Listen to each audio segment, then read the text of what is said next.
Thank you. Thanks.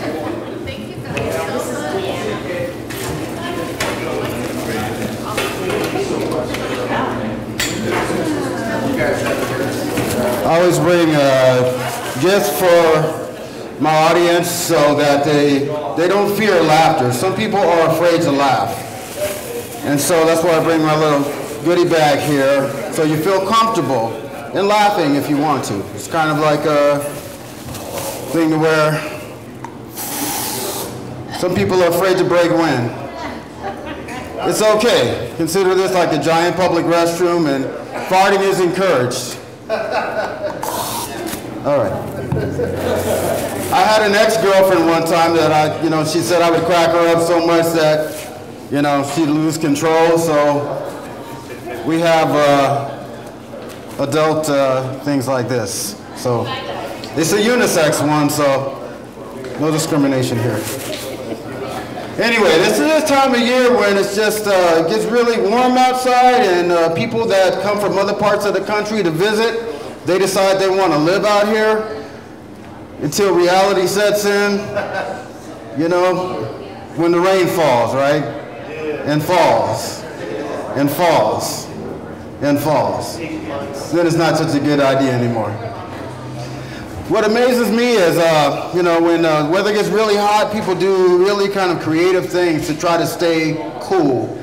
And I found myself doing that one time. I take the bus, and it was just so hot outside. How hot was it? There you go. You're on top of it, man. Just testing you out. See if you're paying attention. It was so hot, I stood behind a telephone pole to block the sun rays because it was a shade. It was a little sliver of shade. And of course, the bus doesn't see me. It goes right past me, right? Because I'm hiding behind a pole. So, go figure. Yeah, I notice sometimes, too, people get really thirsty, right? The public fountains out here, I don't know about it. I'm not into those that are, with the water comes up from the middle. And some people just, especially the low-pressure water fountains. I mean, I can't. Now, I got big lips.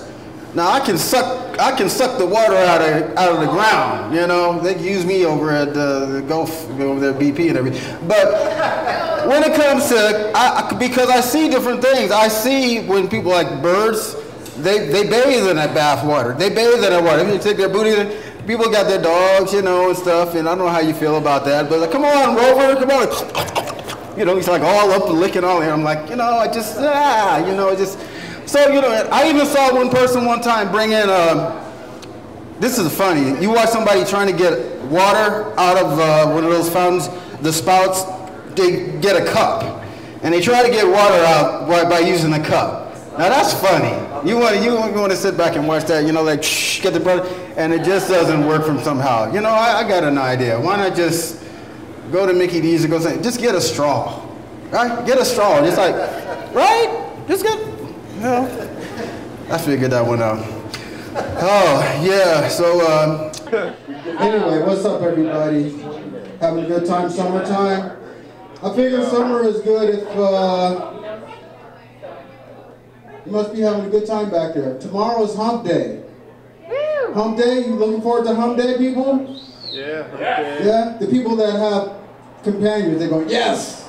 Other folks like myself, it's like, we'll see what happens. Anybody want to share? No? Okay, boy, how selfish we get really quickly. Okay, my goodness. Anyway, beautiful day today. Weather brings out the insects. I work at a place where I was eating, actually trying to be healthy. I was eating a salad. I was outside, and all of a sudden, this, the bugs with the stingers, wasps, bees, they just kind of started trying to come after me, and I'm like, I'm doing all this stuff here, looking like Special Dave. I'm a temp worker at a particular place, and I'm just like waving and going crazy. I don't care what happens, something that's trying to sting me, I'm not going to be cool about it. I'm going to look like a fool about it, and so I ended up going inside. So, anyway, I didn't get stung though. Oh, what's been happening here? So we have, any marathon runners here? I just ran my first marathon. You ran your first marathon. That's right. So, let's hear it for a marathon. Never again. Never again? But I did it. I said never again. Okay, I admire marathon runners. You know, I don't know why. You know, I think about, you know, why I would, what motivated you to run a marathon? I had cancer. Okay, you had cancer, okay. Yeah. So I was like, I should do something when I get done with all this cancer. Good for that, okay. And I ran a marathon. Well, good for you. 2 months later. Well, good for you. Thank you. Well, when it comes to running a marathon is 26 miles. Is that about what it is? 26.2. 26.2. Yeah, it's a long ways. I'm kind of a wuss when it relates to that, you know. I've got to think about what would motivate me to run 26 miles. You know, I was thinking about that today. What would motivate you? People in the back talking. What would motivate you to run 26 miles? You know, I think for me, one maybe, if I'm really hungry, they say the barbecue's ready. Okay, I'm there. I love women. I love naked women. You know, Pedalpalooza, they have a naked bike ride once a year. Women actually get buck naked and they ride their bikes. Hot women riding bikes. Okay, I can do that. I can marathon that. You know, and with the bottle of water, who knows what might happen afterwards. You know. Oh, what else? I guess I could run 26 miles if I'm running away from something, you know. Police shooting. I could do that. Natural disaster, earthquake. Don't know where I'm going. I'm just trying to go somewhere. I don't know where. I could do that. Yeah. Full-time job with benefits. I'm there. Where do you go in Portland for that? A car? Yes. I wear a black cap because anybody ever have a bad hair day? I got a bad hair life. So I wear this. I hope one day to start a new fashion trend, you know, people are just, you know, on the go, just flip on the black cap and everything like that. I figure if ever I become famous one day, they'll put me up on Mount Rushmore with all the bad hair dudes. You know, they'll make a special national monument with me, Donald Trump, Buckwheat, some other folks. They call it Mount Rushmore. I went to, anybody ever have a bad hair day? I got a bad hair life. That's why I wear this. I went to a barber, my barber, I don't know, it was a new barber. You ever go to a new barber or hair person or something like that? I went there and the guy I was a little uneasy. The guy said he had been like, he was limping. I said, why are you limping? He said, I've been shot in the leg. And I'm thinking, what? You know, does this guy have a contract on him or something? You know, does he have, you know, when he puts a smock on me, is it going to be bulletproof or I'm going to be like a blocker there? You know, thanks, buddy. You know, lost another customer, you know. So I started getting worried, you know. So, you know, every time somebody was coming in the door, you know, and he was cutting my hair, you know, I was like flinching, you know, because I'm trying to, you know, I'm not the hero type. I'm sorry, folks. I want to live. I'm a survivor. So I'm going to duck or something like that. So I guess I kept doing that throughout the haircut. And, you know, eventually, you know, he passed me in the mirror. You know, I looked in the mirror and, you know, and I started thinking, you know, I see why you got shot in the leg. I was thinking that. That was a punchline. Thank you. Yeah. My good morning greeting, my hello greeting. I said good morning to a lady this morning at work, and she looked at me like, you know, Shelby. I went, wait a minute, what? You know what I'm trying to? And then I started thinking about it. You ever have people like in the morning that you greet that they're like really down, they're like really, oh man, I feel horrible. You know, I lost my job, I lost my woman. it's 2012, it's gonna be the end of the world as we know it, man. Just, some people, it's like, whoa, you back up. And then some people are the other extreme. Say good morning, you're like, good morning! How you doing? Better than I deserve! You're like, obviously you have some alcohol with your breakfast. And they're just like really too far to extreme. You just want to kind of dial it down. So I'm working on having that medium range greeting with folks. So In a rush to get from point A to point B, I call it a transportation civil war. We're just in a transportation civil war. Everybody's rushing around. Cyclists. I admire any cyclists in the house. Yeah, cyclists are cool. Cyclists are cool.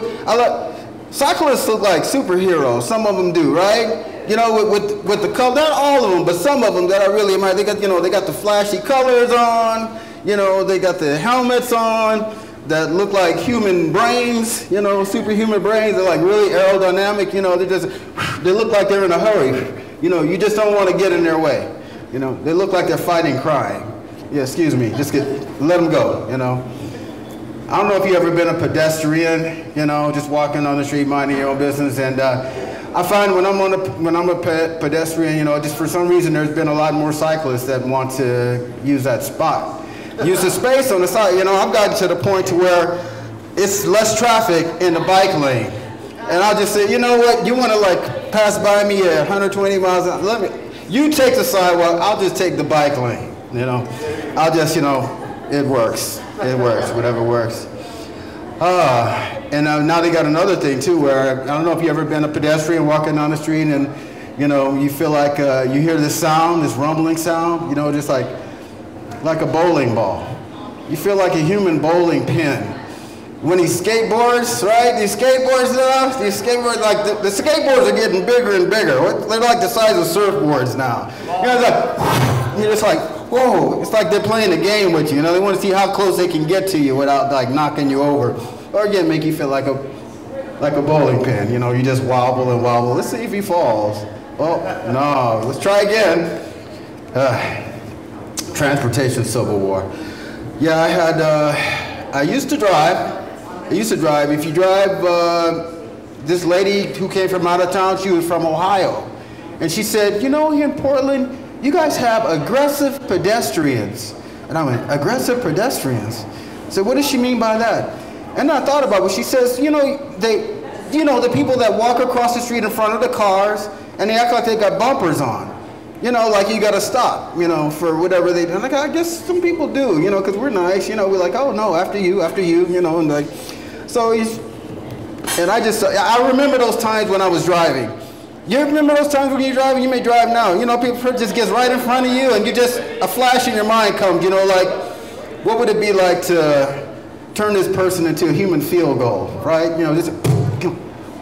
It's good, okay, and you feel okay, a little bad, but they got to where they're going a little faster, and they're okay. So, and it was crazy thoughts of mine. Yeah, okay, yeah. So I had another experience with transportation civil war. I saw this lady. She had this. It was a dog. It was a puppy. I felt sorry for it. It was like a 3-leg puppy. It had the 2 front legs, and it had like it was true, yeah, and in the back, and 1 leg in the back. And it was like, and the lady was just walking really fast, and I started to, let me get in the mindset of what it would be like to be that dog, okay, so I'm the dog, right? I'm thinking, yeah, what's this chick think that I'm the Greyhound dog or something like that on the bus, but, he's probably thinking, gosh, what, if the food weren't so good, she didn't feed me so good, I'd probably run away. Excuse me, correct that. I'd hop away. I'm David Little. Thank you for listening. Have a good night. Thanks, man. And thank you for listening. I'm David Little. Here's Scott coming to the stage. Thank you. Love you. David Little, everybody. Huge. I like that guy. Comes in all the time, always fresh material. I say it every week. I say it every week because I can. David, that's why I say it every week. Thank you, man. David Little.